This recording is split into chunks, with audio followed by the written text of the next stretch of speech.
নমস্কার বন্ধুরা, আজকে আমরা শুনতে চলেছি একটি হাড় হিম করা ভূতের ঘটনা, যার নাম ছায়ার ডাক। বর্ষার রাত, কলকাতা শহর থেকে অনেকটা দূরে এক প্রত্যন্ত গ্রাম শালবনী। গ্রামে তখন বিদ্যুৎ নেই, শুধু কেরোসিনের আলো আর মাঝে মাঝে দূরের বজ্রপাত আকাশ ছিঁড়ে যাচ্ছে। অরিন্দম কলকাতার এক কলেজের ছাত্র, পরীক্ষার প্রস্তুতির জন্য গ্রামে মামার বাড়িতে এসেছে শান্ত পরিবেশে পড়াশোনা করতে। মামার বাড়ি বেশ বড়, পুরনো ধাঁচের লাল ইটের দালান। বাড়ির এক পাশের ঘরগুলো তালাবন্ধ। মামা বলেছিলেন, ওদিকটায় যেও না, ওখানে বহু বছর ধরে কেউ থাকে না। কিন্তু অরিন্দমের কৌতূহল বেড়ে গেল। প্রতিদিন রাত 12টার পর সে শুনতে পায় অদ্ভুত শব্দ। কেউ যেন পায়ের গোড়ালি টেনে টেনে করিডোর ধরে হাঁটছে। কখনো ফিসফিসানি, কখনো আবার দরজায় চাপা ধাক্কা। প্রথমে সে ভেবেছিল বাতাসে দরজা কাঁপছে, কিন্তু এক রাতে খোলা চোখে দেখল আলোর ঝলকানির মধ্যে একটি অস্পষ্ট ছায়া তালাবন্ধ ঘরের দিকে সামনে দাঁড়িয়ে আছে।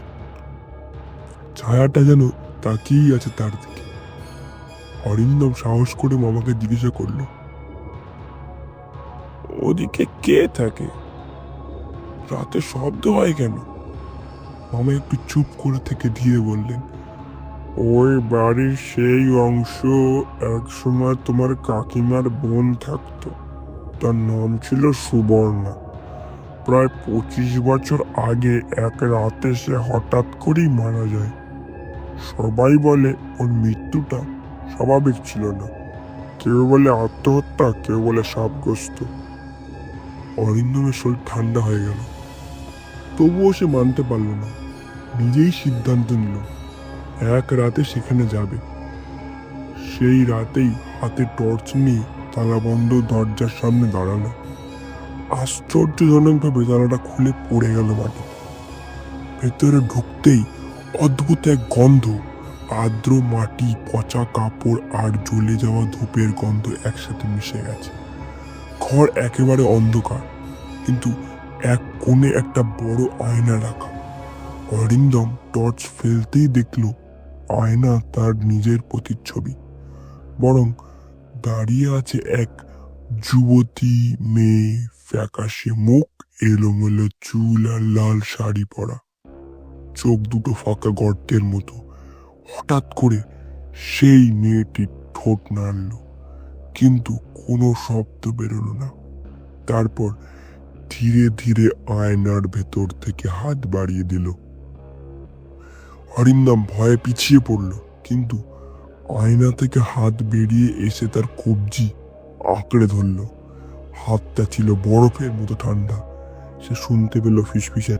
অরিন্দম চিৎকার করে ওঠে, আর সঙ্গে সঙ্গে পুরনো কেঁপে ওঠা বাজের শব্দ।